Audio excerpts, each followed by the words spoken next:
Hi, Brennan Moriarty. Okay, so I want to talk about this. I'm going a little nuts. My neck's hurting. I'm looking too much bad.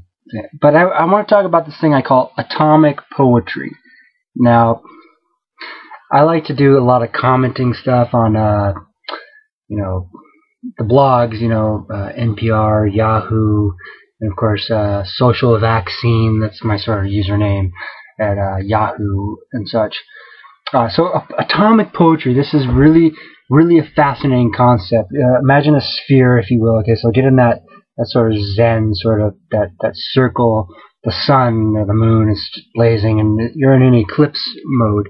So atomic poetry is where you take a concept, any concept, particular sociological or engineering, and they're all social because they're all some direct benefits to us, whereas actual physics and energy, like atomic nuclear power, that's not really. It's a borrowing of language, mathematical language, but putting it into atomic poetry. So where you take a concept and you treat it like an element. So in atomic physics, they take an element and they put it in this bubble chamber, if you will, the spectrometer. Or not a spectrometer, but something that pushes the thing at the speed of light, and it hits some kind of like it hits something, okay, and it blows up, and you see all these things, and it's like, wow, look at, it's just like you ran over a gopher or something like that on the road, and it's like, wow, look at that, just splattered, right? It's not the bug, the windshield. It is in a way. That's like atomic poetry. Sometimes you're the windshield, sometimes you're the bug. That's like atomic poetry. It's like, you say, oh, look at that. That could have been me, all splattered out there, and I can say, oh wow, look, we can see everything inside now. So atomic poetry. I'm saying that word a lot. It's fun. Atomic poetry. So you're taking a concept and you're getting it up to speed.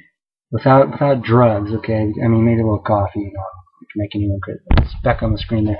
So, you're atomic poetry, okay?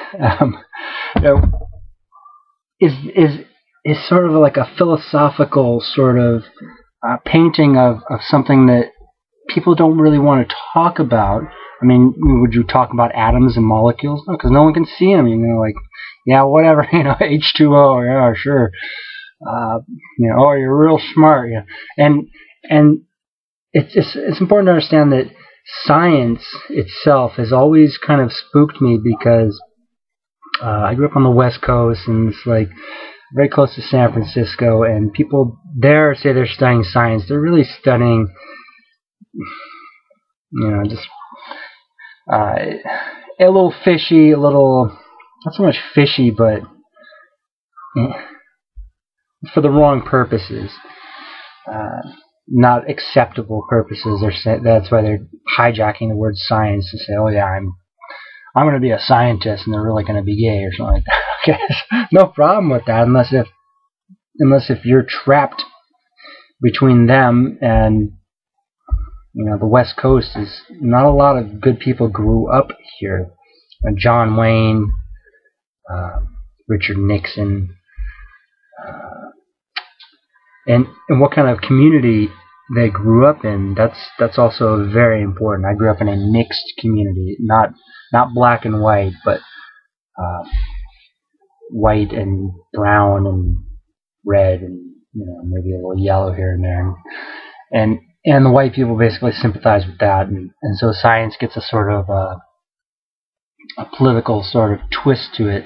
And my idea is my passion of late is to take poetry and sort of say, okay, what are these subjects we're not willing to talk about? Like your family history, with context to geographic sort of diversity and the spectrumation of adversity. And so that's where you you're taking a concept, and you're taking like an innocent person or something like that, and they're running and running, and you're just watching, and you're saying, okay, well, what is going on here? What are the components? What is the functionality, the functionalism, and and putting words to that, and taking all the vocabulary from the actual science, which can,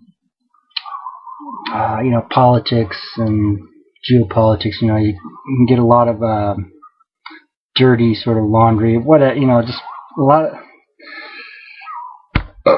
excuse me.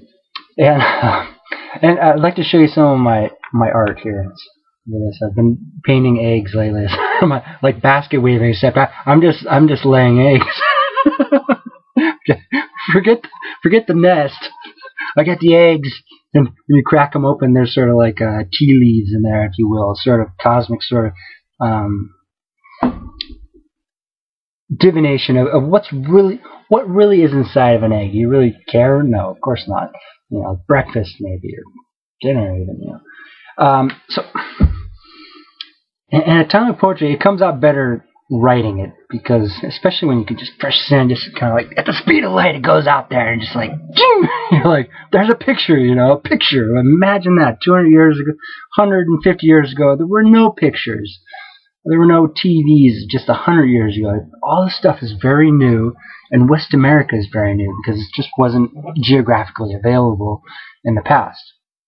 And so I'm in this bubble chamber, if you will, of West America, and you will, okay, not if, it's already happened, okay. So you must say, oh, this has happened, and quietly, sort of civilly, sort of say, what happened? What's in that chamber? What is West America about? What languages? What dialectic of inclusion and exclusion? That's very critical, and sort of just pull it out. It's like there's a dead girlfriend. You're just ripping his guts out, right? No, but up here, yes, you want, that's, Leonardo da Vinci, who would write backwards, right? He studied anatomy, and this sort of was fascinating to him, was that necrophilia, right?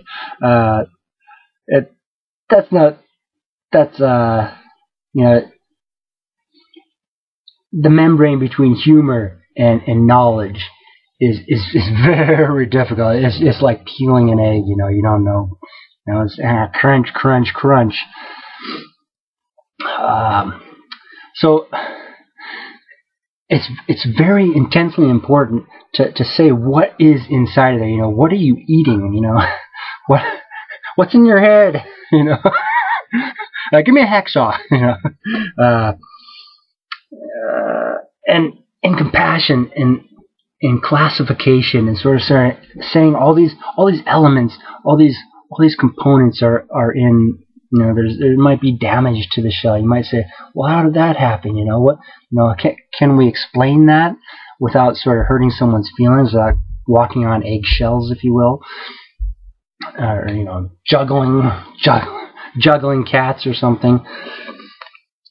So it's just really intense. Okay, it's really okay, like Alan Alda on the toilet. Yes, the answer is yes. So it's very difficult, because that chamber, say West America, is this new content, this new container with a content or a discontent. So you can look at it and say, okay, are the particles, you have a jar of water, if you will, are the particles falling at what rate? How can you relate that to society?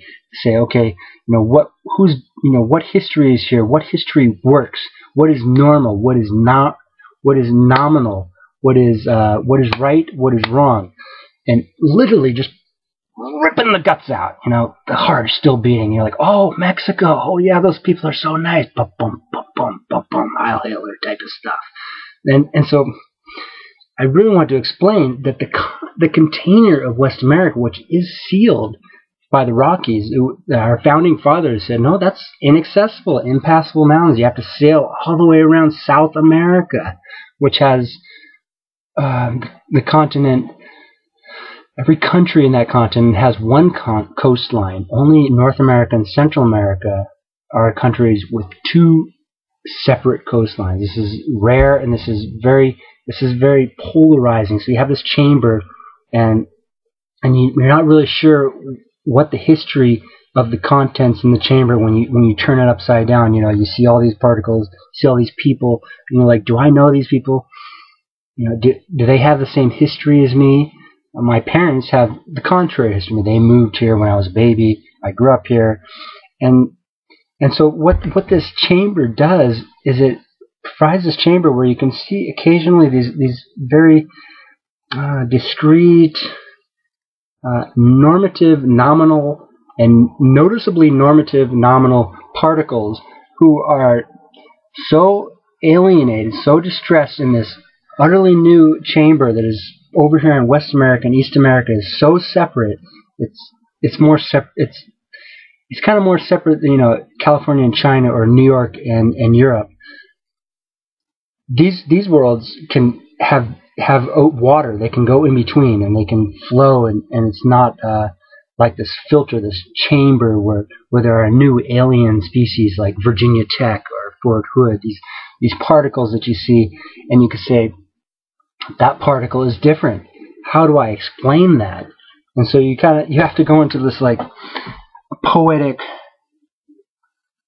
dialectic. It's a dialectic because what happens is, Virginia Tech and Fort Hood, these are Asians who basically, I believe they shot white people. They're yellow people who shot European Americans, okay?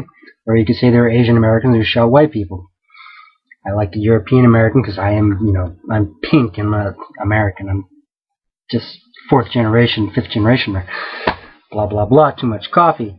And so to understand how there can be these radioactive elements of fascism that are fertilized by these particles coming down that are slamming down in the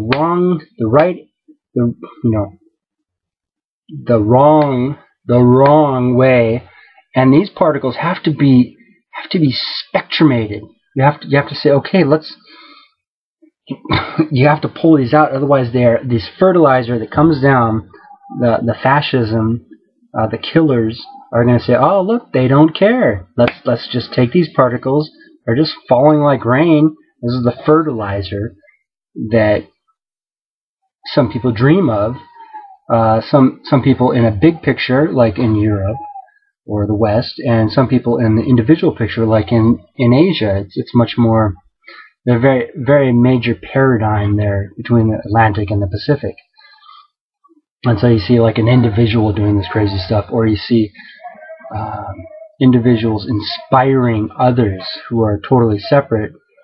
This is like the West, European, inspiring whole movements, whereas in the Far East you have the movement is fixed by geographic sort of. China has one coast as well, but it's landlocked on that. It's one coast country. Burp. It's a slippery slope, and there are snakes, sidewinders, if you will, people, elements, little parasites swimming around in that chamber. There's people who aren't accepted, but they're normal, so they get to swim around in the effluent, if you will. And then you have these other particles that are falling down like fertilizer, and people just do not see them because they're such a tiny part of the picture. And it's just like, to see that is to see too much. Is to say, I saw the devil. It's like, yeah, sure, right. You're crazy, Atomic poetry is what I'm trying to blow people's minds with, if you will. With this uber importance to distance the concept of a chamber, like a prison, if you will, from the other concepts, from the concepts of liberty and justice, which are the Atlantic Pacific paradigms. These two bubble chambers, components that have some alien dysfunction to them that is purely normative, nominal, noticeably normative, nominal. Your name, your name tells your ethnicity, and also physical normativity, and noticeably, I'm very tall. Most people are like that tall to me.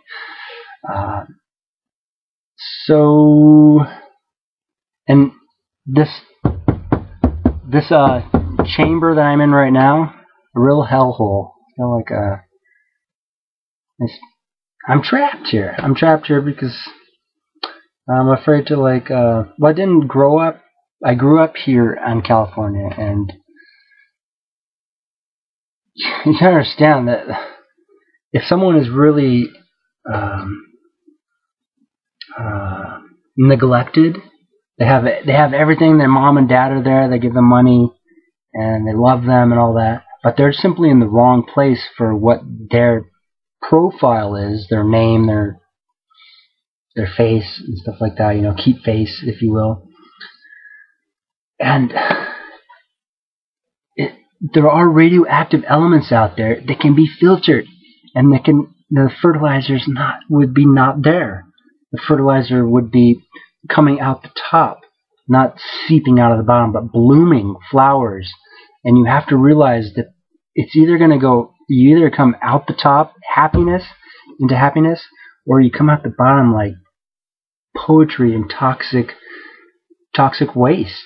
And it's just because of these elements, and that's what the poetry is. So just 17 minutes, can you believe it?